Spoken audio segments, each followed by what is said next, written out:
Hello all of you guys, welcome back to PW platform. मी दुर्गेश मकवान. आपल्या सगळ्यांचं मनपूर्वक स्वागत आहे आजच्या आपल्या या पेपर ॲनालिसिसमध्ये. मित्रांनो, आपली राज्यसेवा एक्झाम 9 नोव्हेंबर रोजी राज्यसेवा संयुक्त राज्यसेवा पूर्व परीक्षा 2025 ही आपली या ठिकाणी झालेली आहे. आणि याच पूर्व परीक्षेच्या संबंधित राज्यसेवेचा जो आपला अभ्यासक्रम होता त्यानुसार आपली जी एक्झाम झाली प्रिलिम्स एक्झाम, तर त्या प्रिलिम्स एक्झाममध्ये आज आपण या व्हिडिओच्या मार्फत जिओग्राफी आणि एन्व्हायरमेंट आपला जो जीएसचा पेपर 1 होता त्या जीएसच्या पेपर 1 मधला पहिला पार्ट, म्हणजे जसं आपण म्हणू शकतो की एक जिओग्राफी आणि एन्व्हायरमेंटच्या संबंधित जे काही प्रश्न आलेले होते तर त्या प्रश्नांच्या संबंधित आपण एक्सपेक्टेड आन्सर्स आणि त्याच्या संबंधित जे एक्सप्लेनेशन आहे ते आपण या व्हिडिओच्या माध्यमातून इथे सविस्तर समजून घेणार आहोत, की जेणेकरून तुम्हाला या एक्सपेक्टेड आन्सर्सचा आणि एक्सप्लेनेशनचा अगदी योग्य फायदा होईल, की जेणेकरून तुम्हाला तुमचे स्कोर जिओग्राफी सब्जेक्टच्या रिलेटेड तुमचा स्कोर तुम्हाला अगदी व्यवस्थित आयडेंटिफाय या ठिकाणी करता येईल. सो जिओग्राफी अँड एन्व्हायरमेंट यामध्ये आपण एक्सपेक्टेड आन्सर अनालिसिस जे आहेत हे या ठिकाणी डिस्कस करणार आहोत, की यामध्ये आपण जो इथे पेपर अटेम्प्ट केलेला आहे तर यामध्ये आपले आन्सर्स काय असायला पाहिजे होते, जो आपला 9 नोव्हेंबर रोजी या ठिकाणी राज्यसेवा पूर्व परीक्षा नागरी संयुक्त सेवा पूर्व परीक्षा जी आपली पूर्ण पार पडलेली आहे.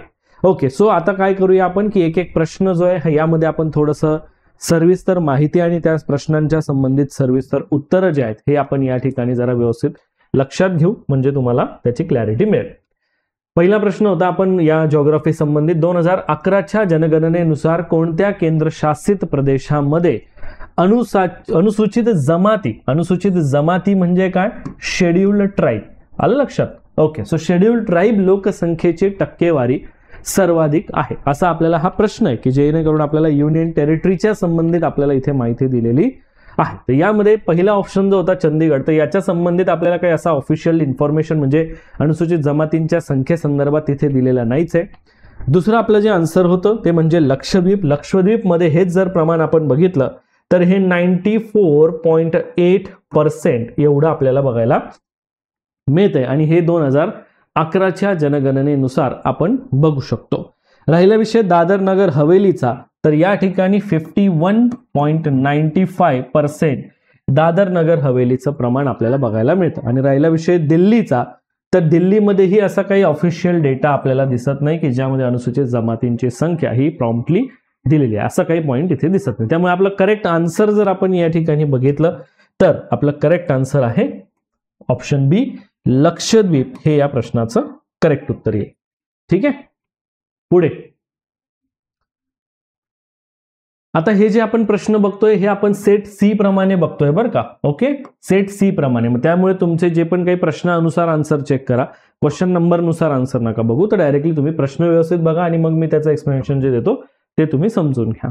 बरं, नेक्स्ट क्वेश्चन आहे क्वेश्चन नंबर 17, की 2011च्या भारतीय जनगणनेनुसार राजस्थान राज्याचा साक्षरता दर सर्वात कमी म्हणजे किती होता. आता याला एकदमच भारतातला सर्वात कमी नाही म्हणता येणार, कारण भारताच्या संबंधित जर तुम्ही रँकिंग बघायला गेले तर भारतामध्ये रँकिंग कसं येत असते, यामध्ये तुम्हाला दिसेल बिहार. ठीक आहे, हा दिसतंय तुम्हाला इथे. बिहारचा जो डेटा आहे हा आहे 61.80%. दुसऱ्या क्रमांकावर आपल्याला बघायला मिळतंय अरुणाचल प्रदेश. अरुणाचल प्रदेशचा डेटा आहे 65.38%. तिसऱ्या क्रमांकावर आपल्याला बघायला मिळतो राजस्थानचा जो आहे 66.11%. त्याच्यानंतर आहे झारखंडचा आहे 66.41. त्याच्यानंतर आहे आंध्र प्रदेशचा आहे 67.02. या प्रकारे आपल्याला हे बघायला मिळते. मग आपल्याला जो पॉइंट होता की आपल्याला फक्त राजस्थान संबंधित विचारलेला होता, मग यामुळे आपल्याला हे करेक्ट आन्सर बघायला मिळतं की राजस्थानचा साक्षरता दरासंबंधित लिटरसी रेट रिलेटेड जर पॉइंट बघितला तर तो आहे. आता हा जो सिक्वेन्स मी तुम्हाला सांगितला हा चढता क्रम आहे बरं का, म्हणजे हे सर्वात कमी पासून जास्त कडे जाणारा क्रम आहे. त्यामुळे जर फॉर एक्झाम्पल तुम्हाला विचारलं गेलं असतं की सर्वात कमी कोणता, तर तुमचं आन्सर बिहार राहिलं असतंय, बरोबर की नाही, जर राज्य विचारलं असतं तरची गोष्ट. पण आपल्याला प्रॉम्प्टली इथे राजस्थानचाच पॉइंट विचारलेला आहे, त्यामुळे option C is the correct answer. Okay, so पुढचा क्वेश्चन आहे 18th क्वेश्चन, 18वा प्रश्न आपण या ठिकाणी बघतोय सी सेट मधला, ज्यामध्ये कोणतं विधान चुकीचं आहे असं या ठिकाणी दिलेलं आहे. सो आता या आपण आन्सर्सचा विचार जर केला तर बघा, भारताच्या मुख्य भूमीचं सर्वात उत्तरेकडचं टोक जर आपण बघितलं, सगळ्यात उत्तरेकडे म्हणजे हा नॉर्दर्न साईडचा भाग आला. आता हे लडाखमध्ये दफदार आहे, हे आपण बरोबर आहे. बरं, भारताच्या मुख्य भूमीचं सर्वात दक्षिणेकडचं टोक म्हणजे काय, सगळ्यात साऊथ साईडचं टोक जे आहे तमिळनाडू मधलं कन्याकुमारी हे आपल्याला बघायला मिळतंय. बरोबर, विषय आपला काय आहे, आपल्याला विचारलेलं काय की चुकीचं विधान कोणतं आहे. भारताच्या मुख्य भूमीचं सर्वात पूर्वेकडचं टोक आसाम मधलं, बघा किबिथू हे बरोबर आहे, पण आसाम नसून इथे अरुणाचल पाहिजे होतं. मात्र हे कुठलं आहे, हे अरुणाचल प्रदेश मधलं आहे. आलं लक्षात. त्यामुळे आपल्याला जर ईस्टर्न मोस्ट पॉइंट जर विचारला तर अरुणाचल मधलं आपल्याला दिसेल. त्यामुळे आपलं हे जे विधान आहे हे आपलं योग्य उत्तर असेल, कारण हे विधान चुकीचं आहे. आसाम नसून ते अरुणाचल प्रदेश आहे. आणि राहिला विषय मग बाकीचं चौथं विधान की भारताच्या मुख्य भूमीच्या वेस्टर्न साईडचं जर आपण टोक बघितलं तर हे गुजरात मधलं घुअरमोटा हे आपल्याला बघायला मिळतंय, जे की बरोबरच आहे. आलं लक्षात. त्यामुळे या प्रश्नाचं जे करेक्ट आन्सर आपल्याला बघायला मिळतं option C is the correct answer. Next question, question number 19. यामध्ये अचूक नाहीत असं आपल्याला विचारलेलं आहे. अचूक नाहीत म्हणजे काय, याचा अर्थ होत असतो नॉट करेक्ट. आलं लक्षात. कोणतं विधान हे योग्य नाही असं आपल्याला बघायला मिळतंय. बरं, मग आता या योग्य नाहीच्या संबंधित बघितलं तर आपल्याला या ठिकाणी बघायला मिळेल की सर जे विधान आहे ते काय ते बघूया. पहिल्यांदा आपण विषुववृत्ताच्या उत्तर आणि दक्षिणेकडे 30 डिग्री अक्षवृत्तीय प्रदेशात उष्णकटिबंधीय आवर्त निर्माण होतात. आता जर वास्तविक फक्त 30 जर बघितलं, फक्त 30, तर हे विधान मला चुकीचं म्हणावं लागेल. पण वास्तविक आपण याचा थोडा ब्रॉड अप्रोच विचारात घेतला की समजा, कारण आपल्याला एक काय माहिती आहे की हा जो भौगोलिक प्रदेश येतो आवर्त निर्माण होण्याच्या संबंधित, हा तुमचा 5 डिग्री ते 30 डिग्रीच्या दरम्यान बघायला मिळत असतो आपल्याला, जो की तुमचा उत्तरेकडे आणि दक्षिणेकडे दोन्ही गोलार्धात आहे. बरं, आपण या अर्थाने विचार केला तर मला बघायला मिळेल की सर हा पण पॉइंट बरोबरच आहे. बरोबर. दुसरं, उष्णकटिबंधीय आवर्त जे असतात त्यांचा जो व्यास आहे, हा व्यास नॉर्मली आपल्याला बघायला मिळत असतोय की सर्वसाधारणपणे 200 ते 500 किलोमीटरचा असू शकतो. 200 ते 500. पण मॅक्झिमम जर बघायला गेलं तर मॅक्झिमम हा तुमचा 1500 पर्यंतही जाऊ शकतोय. म्हणजे मॅक्झिमम जाऊ शकतोय, बरोबर की नाही. हा, तर त्यामुळे आपण त्याही दृष्टीने जर विचार करायला गेलो तर मला हेही विधान थोडं योग्यच वाटतंय. येते लक्षात. ठीक आहे, कारण ती रेंज ऑलरेडी दिलेली आहे त्यामध्ये. राहिला विषय की सर सी विधानामध्ये काय की सर उष्णकटिबंधीय आवर्ती वारे जे आपण बघत असतो तर यांचा स्पीड 50 ते 60 किलोमीटर असतोय. मोस्ट ऑफ टाइम हा त्याहीपेक्षा जास्तच असतोय बऱ्याच वेळेला. त्यामुळे आपण हे पण म्हणू शकतो की हा सर हेही विधान बरोबर आहे. मात्र मला दिसतंय की उष्णकटिबंधीय आवर्त हे उत्तर गोलार्धामध्ये घड्याळाच्या काट्याच्या दिशेने फिरतात. हा, मात्र मला हे दिसून आलं की हे विधान जे आहे हे चुकीचं आहे, कारण हे घड्याळाच्या काट्याच्या दिशे नसून अँटी क्लॉकवाईज पाहिजे.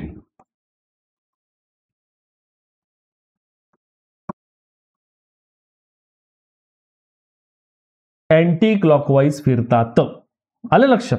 हे कुठे फिरतात, हे तुमचे उत्तर गोलार्धामुळे. त्यामुळे मला या ठिकाणी बघायला गेलं तर ऑप्शन सी हे या ठिकाणी करेक्ट म्हणावं लागेल. समजलं का सर्वांना? Everyone, all of you guys, हे लक्षात येतंय का? येस. बरं, आता हे आपण जे पॉईंट बघितले हे त्याच्या मॅक्झिमम कॅपॅसिटीनुसार आपल्याला हे बाकीचे स्टेटमेंट जे हे योग्य दिसतात. आता यामध्ये आपल्याला हे बघणं गरजेचं आहे की आयोग नेमकं या पॉईंटनुसारच उत्तर देतंय की या ठिकाणी ह्या पण पॉईंटला ऍड करतंय, की जर आपण म्हणजे सर्वसाधारणपणे आपण मॅक्झिमम कॅपॅसिटीला विचार केला ना की तो 1500 किलोमीटरचा असू शकतोय. नॉर्मली तो 200 ते 500 किलोमीटरच त्याचा व्यास आपल्याला बघायला मिळत असतो, किंवा जवळपास त्याच्यापेक्षा थोडा जास्त. आता आपल्याला हे बघावं लागेल की आयोग नेमका आपल्याला या ठिकाणी जे उत्तर देतोय ते बी आणि डी देतोय का फक्त डी देतोय. पण मोस्ट प्रोबॅबली हे डी उत्तर दिलं पाहिजे, हे आपण या ठिकाणी बघूया. ओके, नेक्स्ट क्वेश्चन दिलेला होता आपल्याला की खालीलपैकी कोणत्या नद्या सिंधूच्या संबंधित जर आपण बघितलं तर या ठिकाणी आपल्याला बरोबर उपनद्या बघायला मिळतील. आता या ठिकाणी जर मी बघायला गेलो सर ठीक आहे, झेलम तर आहे, चिनाब आहे, सॉरी, झेलम आहे, चिनाब आहे, पण कोसी मात्र या ठिकाणी उपनदी आपल्याला बघायला मिळत नाही, त्यामुळे हा ऑप्शन तर गेला, बरोबर की हे चुकीचं आहे. गंडक, कोसी, घागरा, सोन हेही आपल्याला या सिंधूच्या उपनद्या बघायला मिळत नाही. या तर ऑलरेडी आपल्याला गंगाचीच उपनदी बघायला मिळेल, ही सुद्धा या ठिकाणी आपल्याला गंगाच्या संबंधितच बघायला मिळेल. बरं, Sutlej, Beas, Ravi, Chenab, yes absolutely correct आहे. काबूल, कुर्रम, स्वात आणि झेलम. काबूल अफगाणिस्तानवरून येत असते, कुर्रम, स्वात, झेलम तर आपल्याला ऑलरेडी सिंधूची उपनदी माहित आहे. हे तर बरोबरच विधानं आपल्याला दिसतात, त्यामुळे क आणि ड हे या ठिकाणी आपल्याला बरोबर बघायला मिळत असं. सो या प्रश्नाचं जे करेक्ट आन्सर आहे ते म्हणजे आपल्याला दिसेल option B is the correct answer. C आणि डी हे आपल्याला इथे बरोबर दिसेल.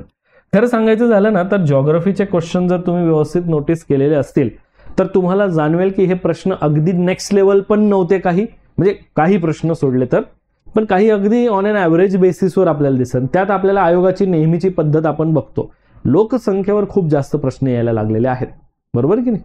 कारण तुम्ही मागचे कंबाईन बघा, राज्यसेवा बघा, तुम्हाला लोकसंख्या या टॉपिकवर बऱ्यापैकी प्रश्न अजूनही खूप विचारले जात आहेत, याचा आपण थोडा विचार केला पाहिजे.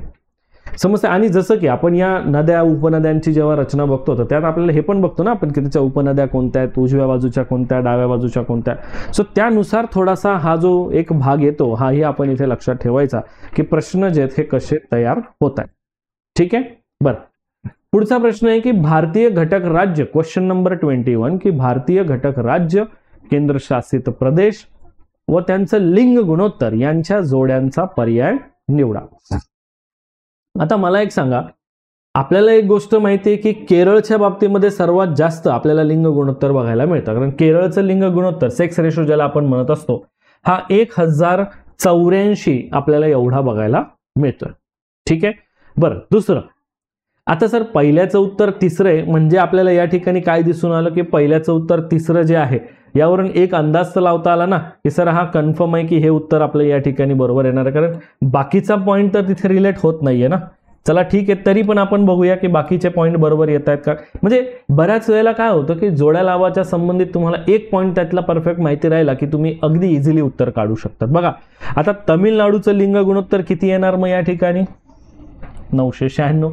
पुद्दुचेरीचं किती येणार, ॲज इट इज 1037 हे आपल्याला पुद्दुचेरीचं लिंग गुणोत्तर दिसतंय.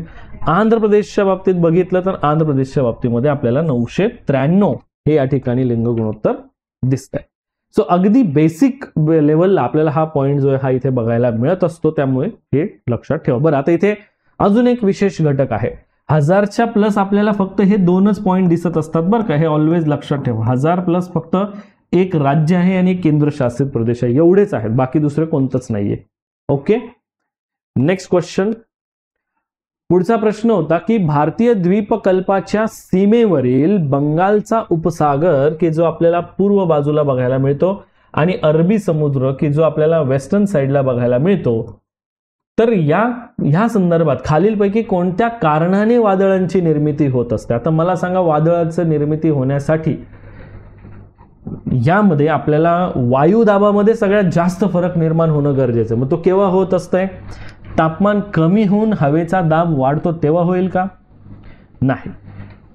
बंगालचा उपसागर आणि अरबी समुद्र यांच्या संदर्भात जर विचार केला तर तापमान वाढून हवेचा दाब कमी होत असतो, हे याचं उत्तर आपल्याला दिसत असतं. तापमान वाढून हवेचा दाब कमी होणं हे आपल्याला प्रोसेस जी आहे यामध्ये दिसून येणार. त्यामुळे आपल्याला क्वेश्चन नंबर 22चं जे आपल्याला आन्सर बघायला मिळत असतंय तर हे तापमान वाढून हवेचा दाब कमी होणं या संबंधित आपल्याला दिसतंय. बरं, प्रोसेस जी आहे आपल्याला माहिती आहे ना की तापमानाचा आणि वायुदाबाचा हा प्रत्यक्ष संबंध ऑलवेज दिसतो की आपल्याला as the temperature increases air pressure decreases, as the temperature decreases air pressure increases, हे आपण बघत आलेलो आहे आणि हे अगदी बेसिक संकल्पनेचा भाग म्हणून आपण याकडे बघू शकतो. पुढचा प्रश्न तर अतिशय सोप्या कॅटेगरीमध्ये आपण याला टाकू शकतोय की क्वेश्चन नंबर 23 की कळसुबाई हे शिखर महाराष्ट्रातलं सगळ्यात उंच शिखर आपण ज्याला म्हणत असतो, सर्वोच्च पर्वत शिखर कोणत्या पर्वत रांगेमध्ये आपल्याला स्थित आहे हे आपण बघत असतो. बरं, आता आपल्याला एक गोष्ट या ठिकाणी कन्फर्म माहिती, यामध्ये काही कन्फ्युजनचा पार्ट नाही, अगदी सोपा प्रश्न आहे. सह्याद्री पर्वत रांगेमध्ये आपल्याला हे दिसून येत असते. सह्याद्री पर्वत रांगेला पर्यायी नाव आपण या ठिकाणी महाराष्ट्रामध्ये याला पश्चिम घाट, सह्याद्री तर आपण त्याला महाराष्ट्रात म्हणत असतो, बट त्याचं पूर्ण नाव पश्चिम घाट म्हणून आपण त्याला बघतो ना, वेस्टर्न घाट, बरोबर. बरं, मग आता सह्याद्रीमध्ये आपल्याला हा जो पर्वत आहे अहिल्यानगर या ठिकाणी बघायला मिळत असतोय. याची उंची 1646 मीटर ही आपल्याला याची उंची या ठिकाणी बघायला मिळत असते. त्यामुळे हा एक प्रश्न आपण सोप्या कॅटेगरीमध्ये टाकू शकतो. बरं, हा पण एक खूप छान प्रश्न विचारलेला होता की काही म्हणजे आपण पॅसिफिक महासागर आणि त्यामध्ये असलेला गर्ता, गर्त्याच्या संबंधित काय असतं, याला आपण बऱ्यापैकी वेगवेगळे नावं बघत असतो. याला आपण डोह म्हणत असतो, खंदक म्हणत असतो, असे वेगवेगळे नाव आहे. ट्रेंच आपण ज्याला म्हणत असतो, बरोबर की. बरं, मग आता यामध्ये जोड्या लावाच्या संबंधित आपल्याला प्रश्न विचारलेला आहे आणि यात आपण हे बघणं गरजेचं आहे की पॅसिफिक महासागरमध्ये कोणत्या प्रकारचा गर्ता येतो. आपल्याला माहित आहे की पॅसिफिक महासागरामध्ये सर्वात खोल मरियाना गर्ता बघायला मिळतोय. म्हणजे पहिल्याचं ऑप्शन दुसरं हे आपल्याला दिसून येतं. अच्छा ठीक आहे, पहिल्याचं ऑप्शन दुसरं आहे म्हणजे आपल्याला या ठिकाणी इथे हे दोन ऑप्शन पैकी आपलं एक कोणतं तरी उत्तर असेल. एक तर हे असेल किंवा हे असेल. चला ठीक आहे, दुसरा पॉईंट बघूया. अटलांटिक महासागरमध्ये जर बघितलं तर आपल्याला या ठिकाणी प्युर्टो रिको गर्ता बघायला मिळत असतो. म्हणजे काय, हा या ठिकाणी म्हणजे अच्छा ठीक आहे, दुसऱ्याचं उत्तर आपल्याला दिसतंय की चौथं आहे. अच्छा ठीक आहे, म्हणजे इथे आपली पॉसिबिलिटी ही बरोबर आली. त्यामुळे आपलं या ठिकाणी या प्रश्नाचं उत्तर जे आहे हे आपलं तिसरंच असलं पाहिजे हे आपण इथे बघणार, बरोबर की नाही. येस. सो मग हिंदी महासागरमध्ये आपला पुढचा गर्ता कोणता येतोय, जावा गर्ता आपल्याला बघायला मिळत असतो, जावा गर्ता. आणि सर या ठिकाणी आर्टिक महासागराचा वरचा जर गर्ता जर विचार केला तर मला युरेशियन गर्ता हा बघायला मिळत असतोय. आलं लक्षात. सो हा पॉईंट इथे लक्षात ठेवा. क्वेश्चन नंबर 24चा आन्सर. ओके, हा पण एक प्रश्न खूप सोपा विचारलेला होता की भारतामध्ये जे आपल्याला माहित आहे की भारताच्या मध्यातून एकदम आपल्याला कर्कवृत्त गेलेलं दिसतंय, राईट. तर भारताच्या मध्यातून कर्कवृत्त जे गेलेलं आहे तर ते कोणत्या राज्यामधून गेलं. आता नॉर्मली याच्यामध्ये आपल्याला माहित आहे की एकंदरीत 8 राज्य मला माहिती आहेत, बरोबर की नाही. भारताच्या मध्यातून जाताना 8 राज्य मला माहिती आहे. मग 8 राज्यांचा जो क्रम येतो, सिक्वेन्स जर आपण या ठिकाणी बघितला तर सिक्वेन्स काय येतोय, गुजरात आहे, राजस्थान आहे, MP आहे, छत्तीसगड आहे, झारखंड आहे, वेस्ट बेंगॉल आहे, त्रिपुरा आहे, मिझोराम आहे. बघा बरं, 1 2 3 4 5 6 7 आणि 8 हे 8 राज्य आहेत की ज्यामधून आपल्याला हे जाताना दिसेल. यातले ऑप्शन्स बघा बरं, आपल्याला जे मॅच होत आहेत ते गुजरात आहेच, मध्य प्रदेशमधून जातोय, त्रिपुरामधून जातोय, बाकी मिझोराममधून तर जातोच आहे. ठीक आहे.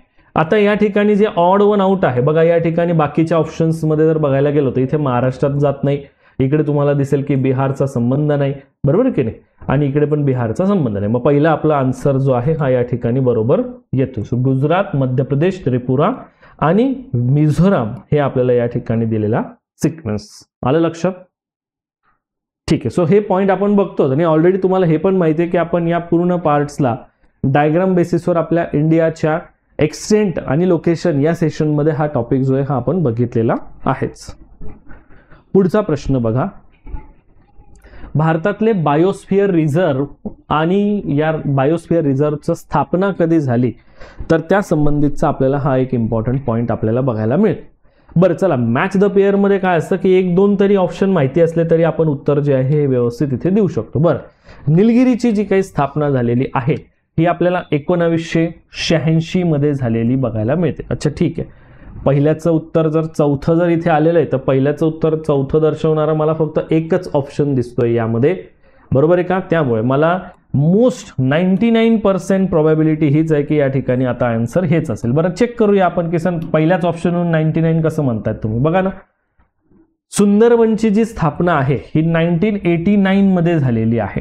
कच्छची जी आपल्याला स्थापना बघायला मिळते ही तुमची 2008 मध्ये झालेली आहे आणि पन्ना याची स्थापना जी आहे ही आपल्याला 2011 मध्ये झालेली आहे. So match the pair point of view नुसार आपल्याला हे सर्व ऑप्शन्स जे आहेत हे इथे करेक्ट बघायला मिळतात की बायोस्फिअर रिझर्व्ह आणि त्यांचं स्थापना वर्ष हे आपल्याला कशा पद्धतीने इम्पॉर्टंट आहे हे आपण इथे बघू शकतो. ठीक आहे. बरं, पुढचा प्रश्न क्वेश्चन नंबर 27 हा महाराष्ट्राच्या संबंधित आपण थोडा पॉईंट जो आहे हा महत्वाचा बघू शकतो की नदी संगमस्थळ आणि त्यांचं नद्यांची रचना. आता यामध्ये ही जोड्या लावाचा पॉईंट आला म्हणजे तेच आलं ना, जसं मी बोललो की एखाद दुसरा पॉईंट जरी माहिती असेल तरी आपण योग्य पद्धतीने त्याचा आन्सर जे आहे हे देऊ शकतोय, बरोबर की नाही. मग आता आपल्याला प्रकाशाचा जो पॉईंट आहे हा माहित आहे की तापी गोमतीचा संगम आपल्याला हा दिसतोय. बरं सर, मग तापी गोमतीचा संगम म्हणजे पहिल्याचा ऑप्शन आलेला आहे दुसरा. अच्छा ठीक आहे, पहिल्याचा ऑप्शन दुसरा म्हणजे 99% प्रोबॅबिलिटी एक मला माहिती आहे ना ऑप्शन, त्याच्यामुळे मला 99% प्रोबॅबिलिटी काय आली की या प्रश्नाचं आन्सर जे असेल हे ऑप्शन बीच असेल. बरं चला बाकीच्या पण गोष्टींवर अजून चेक करूया. बरं, मुडावत जर आपण बघितलं तर मुडावत हा आपल्याला माहिती आहे तापी पांझराचा संगम बघायला मिळतो ना, बरोबर की ना. तर बघा प्रकाशा जर आपण बघितलं तर हा तुमचा जिल्हा आपण या ठिकाणी लक्षात घेऊ. जिल्ह्यांचा संबंध बघितला तर प्रकाशा हे धुळे जिल्ह्यात येत असते. मुळावतचा जर का तुम्ही भाग बघितला तर हा तुमचा नंदुरबार मध्ये येत असतोय, नंदुरबार जिल्ह्यात. माहुलीचा जर का भाग बघितला तर हा तुम्हाला सातारा जिल्ह्यामध्ये येतोय आणि तुळापूरचा पुणे जिल्ह्यामध्ये आपल्याला हा भाग जो आहे इथे बघायला मिळतो. म्हणजे काय की हा जो पॉईंट आहे हा जिल्ह्यांच्या संबंधित आहे. बरं, माहुलीचा जो संगम आपल्याला दिसतो हा तुमचा कृष्णा वेण्णाचा संगम आहे आणि तुळापूर हा आपल्याला भीमा इंद्रायणीचा संगम, आणि हे लोकेशन कोणत्या जिल्ह्यांमध्ये येतात तो पॉईंट सुद्धा आपण या ठिकाणी लक्षात घेतला. त्यामुळे हे काही असं अवघड नाहीये, हे तुम्ही समजून घ्या. अगदी सोप्या आहेत या सर्व गोष्टी, कारण इझी पॉईंट ऑफ व्ह्यूने आपण नद्यांचा जर अभ्यास केलेला असेल तर या प्रश्नाचं उत्तर आपण देऊ शकतो. पुढे सगळ्यात इझी कॅटेगरी मधला एक प्रश्न आपण म्हणू शकतो की आपल्याला माहित आहे की जून ते सप्टेंबर हा आपल्याकडे काय कोणता ऋतू म्हटला जात असतोय, तर हा आपण याला पावसाळा ऋतू म्हणत असतो. आणि पावसाळ्यामध्ये आपल्याला साऊथ वेस्ट मॉन्सून वारे जे आहेत म्हणजेच काय नैऋत्य मोसमी वारे, नैऋत्य मोसमी वारे हे आपल्याला इथे दिसतील. मग या प्रश्नाचं जे करेक्ट आन्सर आपल्याला दिसतंय हे काय आलं, नैऋत्य मोसमी वारे. बाकीच्यांचा तर काही रोलच नाहीये ना, बरोबर की नाही, बाकीच्यांचा काही रोलच नाहीये. आग्नेय, वायव्य, नैऋत्य, ईशान्य ही वेगळी रचना आहे, त्यामुळे आपण त्याला एक आपण कन्सिडर करत नाही. नैऋत्य मोसमी वारे हेच त्याचं करेक्ट आन्सर आहे. पुढचा प्रश्न आहे तपांबराच्या संबंधी. आता हा ऍटमॉस्फिअरच्या संदर्भात आपण हा एक पॉइंट जो आहे इथे बघू शकतो.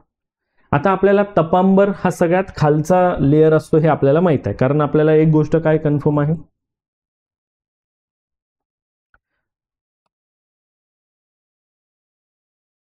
बघा सगळ्यात खाली जो असतो पृथ्वीला लागून ट्रोपो, स्ट्रॅटो,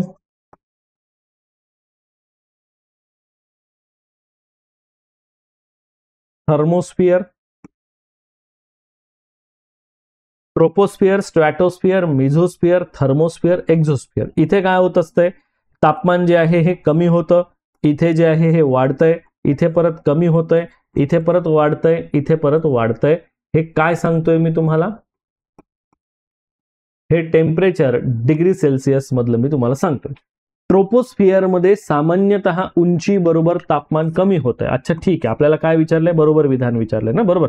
म्हणजे काय की पहिलं विधान तर बरोबर आहे.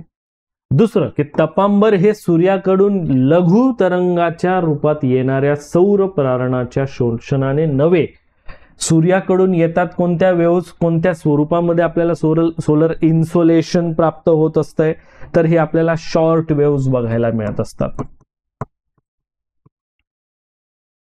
शॉर्ट वेव्ह तर पृथ्वीच्या पृष्ठभागावरून होणाऱ्या उष्णतेने होत असतात, पण पृथ्वीच्या पृष्ठभागावरून होणारी उष्णता ही तुमची लॉंग वेव्ह बघायला मिळत असते. लॉंग वेव्ह इमिशन्स आपण म्हणू शकतोय. मग त्यामुळे वास्तविक जर बघायला गेलं तर दोन्ही विधान बरोबर आहे, आणि मग पहिलं विधान, दोन्ही विधान बरोबर आहे आणि दुसरं विधान हे पहिल्या विधानाचं एक योग्य स्पष्टीकरण आहे हे यातून मला दिसून आलेलं आहे. त्यामुळे option first one is the correct point, हे लक्षात असू द्या. त्यामुळे या प्रश्नाचं जे मोस्ट एक्सपेक्टेड आन्सर आहे ते आपल्याला हेच बघायला मिळेल. समजतंय? ओके, पुढे जिओग्राफी संबंधित आपल्याला टोटल 15 प्रश्न बघायला मिळाले आणि सोबत एन्व्हायरमेंट संबंधितचे 5 प्रश्न बघायला मिळाले ह्या झालेल्या राज्यसेवा परीक्षेचा विचार करताना. बरं, आता यामध्ये क्वेश्चन नंबर 30 जो दिलेला आहे ऑलरेडी, यामध्ये काय की खालीलपैकी कोणत्या खडकांचा प्रकार रासायनिक प्रक्रियेद्वारा निर्मित जलजन्य खडक आहे. जलजन्य खडकाच्या संबंधित विचार केला तर आपल्याला यामध्ये जिप्सम हे याचं करेक्ट आन्सर बघायला मिळतं मित्रांनो. कारण जिप्समच्या संबंधित विचार केला तर हा एक प्रकारे आपण रासायनिक प्रक्रियेने तयार झालेला खडक बघत असतो की ज्यामध्ये ऑलरेडी आपण हे बघणार की खारट पाण्याचं बाष्पीभवन झालं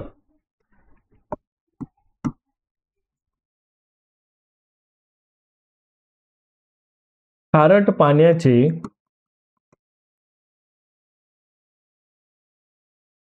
बाष्पीभवन झाल्याने काय शिल्लक राहतो सांगता येईल का. यामध्ये काय शिल्लक राहतोय. कॅल्शियम सल्फेटचे स्फटिक साचत जातं.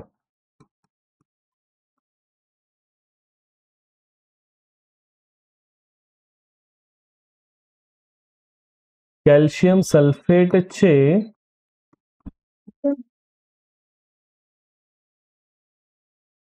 स्फटिक साचत असतात. आलं लक्षात. कॅल्शियम सल्फेटचे स्फटिक या ठिकाणी साचतात. कॅल्शियम सल्फेटचा अर्थ काय होत असतोय, ज्याला आपण CaSO4 असं या ठिकाणी आपण त्याचं सूत्र बघत असतो. तर याचं संचयन होत असतं. त्यामुळे आपल्याला जिप्सम हा एक प्रकारे ज्याला आपण hydrous rock which is form by the total chemical processes असं या ठिकाणी म्हणत असतो. पुढे आता इथून पुढे आपल्याला पर्यावरणाचे प्रश्न बघायला मिळतात. पर्यावरणाशी संबंध. आता यामध्ये प्रश्न हाही तसं बघितलं तर सोपा होता की ज्याला हॅझार्डस वेस्ट आपण म्हणत असतो, धोकादायक कचरा.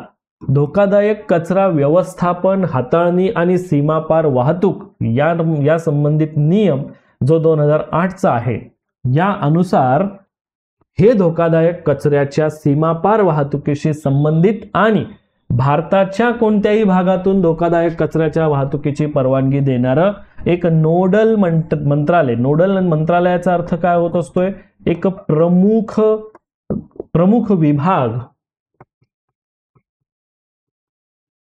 किंवा आपण म्हणू शकतोय की एक संस्था आपण याला कन्सिडर करणार जी सगळ्यात प्रमुख असेल. मग या संबंधित होम मिनिस्ट्रीचा तर काही यामध्ये रोल येत नाही हे आपल्याला माहिती आहे, बरोबर की नाही. परराष्ट्र मंत्रालयाचाही काही पॉईंट नाही, वाणिज्य आणि उद्योगाचाही नाही. तर यामध्ये मेन हॅझार्डस वेस्ट ही इन्व्हायरमेंटल घटकांशी संबंधित प्रक्रिया आहे ना. त्यामुळे या प्रश्नाचं करेक्ट आन्सर जे असेल पर्यावरण आणि वन मंत्रालय हीच आपल्याला एक नोडल एजन्सी यामध्ये बघायला मिळत असते.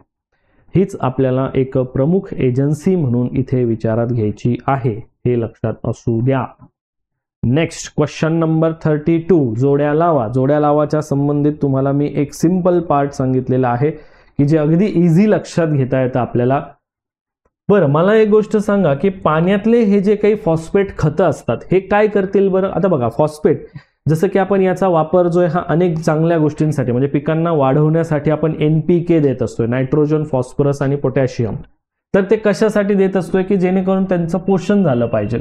मग फॉस्फेट खतकांचा प्रदूषक म्हणून जेव्हा विचार करतो म्हणजे पोल्युटंट म्हणून ज्यावेळेस आपण विचार करतो तर त्याचा परिणाम होतो की अन्न अतिरेक होत असतोय पाण्यामध्ये. आणि पाण्यामध्ये जर फॉस्फेटचं प्रमाण असेल तर पाण्यामध्ये सुपोषण हे खूप जास्त वाढून जात असते.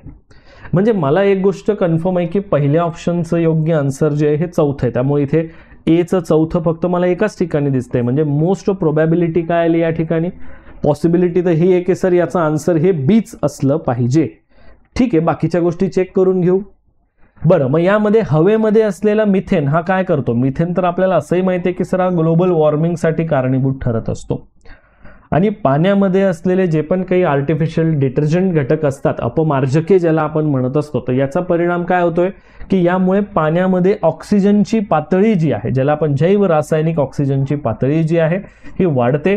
आणि हवेमध्ये असलेल्या नायट्रोजन ऑक्साईड्सचा जर विचार केला तर आपण बघू शकतो की आपल्याला ऍसिड रेनफॉलची रचना ही बघायला मिळेल. सो हा सर बरोबर आलं की या ठिकाणी जे आपल्या या प्रश्नाचं करेक्ट आन्सर आहे, मोस्ट एक्सपेक्टेड आन्सर जे आहे हेच आपण या ठिकाणी बघू शकतो की जे आयोगाच्या स्वरूपात हेच आपल्याला मिळेल. Okay, so next question number 33 की यामध्ये भारतातील सरपटणारे प्राणी आणि उभयचर, सरपटणारे म्हटलं म्हणजे रेप्टाइल्स आणि या ठिकाणी आपल्याला उभयचर म्हटलं म्हणजे काय तर ॲम्फिबियन्स. इथं दिलेलं आहे बघा रेप्टाइल्स आणि ॲम्फिबियन्स मध्ये. बरं, घारियल जो आहे, घारियल हा आपल्याला काय बघायला मिळत असतोय यामध्ये, हा एक प्रकारे आपण याला रेप्टाइल म्हणून लक्षात ठेवू शकतो. आपल्याला काय विचारलेलं आहे की क्रिटिकली इंडेंजर्ड विचारलेलं आहे बरं का, हे लक्षात घ्या. अत्यंत धोकादायक असलेल्या प्रजाती, क्रिटिकली इंडेंजर्ड हे आपल्याला विचारलेलं. हा ठीक आहे, घारियल जर बघितलं तर ही आपल्याला क्रिटिकली इंडेंजर्ड आहे आणि हे तुमचं रेप्टाइल पण आहे, बरोबर की नाही. पण आपल्याला काय विचारलंय की रेप्टाइल्स म्हणून कोणता प्राणी घोषित केलेला नाही, म्हणजे रेप्टाइल्स म्हणून नाही असं विचारलंय ना, तर हा सर रेप्टाइल्स आहे, त्याच्यामुळे हा आपल्याला योग्य या ठिकाणी समाविष्ट होत नाही. बरं, मग आपल्याला दुसरा पॉईंट दिलेला आहे की बेंगल फ्लोरिकन. बरं, बेंगल फ्लोरिकन हा क्रिटिकली इंडेंजर्ड आहे, बट हा बर्ड आहे, म्हणून आपलं हे जे प्रश्न आहे म्हणजे या प्रश्नाचे जे उत्तर आहे हे आपल्याला या ठिकाणीच मिळून जातंय. बरं, चला बाकीच्याही गोष्टी बघूया. ज्याला फोर टोड रिव्हर्ड टेरापिन आपण म्हणत असतो, हा सुद्धा एक तुमचा क्रिटिकली इंडेंजर्ड रेप्टाइल म्हणूनच बघितला जात असतो. आलं लक्षात. पण हा आपला उत्तराचा भाग नाही. आणि राहिला विषय या ठिकाणी लेदरबॅक जे टर्टल्स असतात, कासव असतात, सर हे जे आहेत हे तुम्हाला बघायला मिळतील व्हल्नरेबल आणि इंडेंजर्ड कॅटेगरीमध्ये. पण ॲज इट इज आपल्याला माहित आहे की हे रेप्टाइल्स आहेत. ठीक आहे, हे लक्षात असू द्या.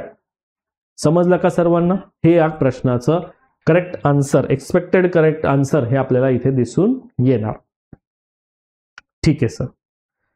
सर, जीवशास्त्रज्ञांनी जैवविविधतेला धोका निर्माण करणाऱ्या घटकांच्या बाबतीमध्ये पुढीलपैकी कोणता संक्षिप्त शब्दप्रयोग या ठिकाणी केलेला आपण बघू शकतो? आता यामध्ये या प्रश्नाचा शब्दप्रयोग एक जो ज्याला आपण म्हणू शकतो ना की काय म्हणता येईल त्याला, एक ॲक्रोनिम्स म्हणता येईल. आलं लक्षात. तर मग ॲक्रोनिम्स मध्ये या प्रश्नाचा करेक्ट आन्सर आहे हिप्पो. आलं लक्षात.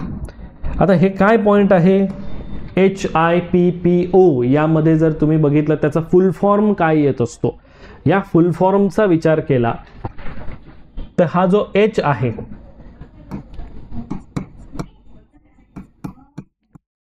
हॅबिटॅट, हे लक्ष द्या बरं का. H for a habitat. एक काम करूया, मी तुम्हाला नवीन याच्यावर लिहून देतो तो.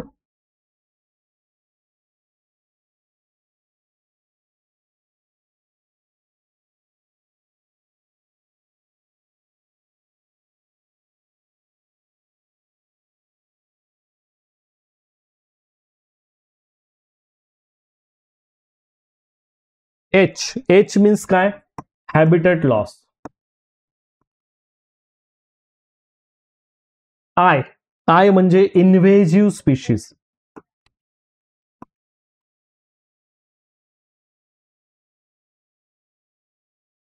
P मीन्स काय, pollution. Next P, population growth.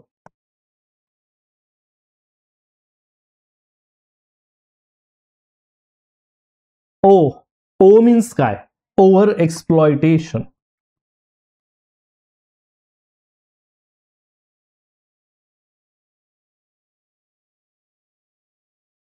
Okay, तो हे झालं या HIPPO चं हे फुल फॉर्म.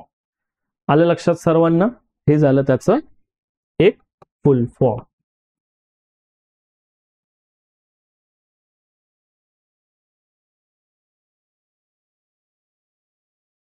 ठीक आहे, हे लक्षात असू द्या. हा त्याचा फुल फॉर्म आपण बघू शकतो. पुढे, खालीलपैकी कोणतं एक पुनर्नवीकरणीय ऊर्जा संसाधन एक उदाहरण आहे? आता दगडी कोळसा तर आपल्याला माहित आहे की हा तुमचा नॉन रिन्युएबल आहे, बरोबर की नाही. खनिज तेल हे पण तुमचं नॉन रिन्युएबल आहे. नैसर्गिक वायू हेही नॉन रिन्युएबल आहे. भू औष्णिक ऊर्जा हा हे मात्र तुमचं नॉन रिन्युएबल आपण बघू शकतो, बरोबर का रिन्युएबल म्हणून बघू शकतो? ऍब्सोल्युटली गाईज, हे आपलं रिन्युएबल आहे.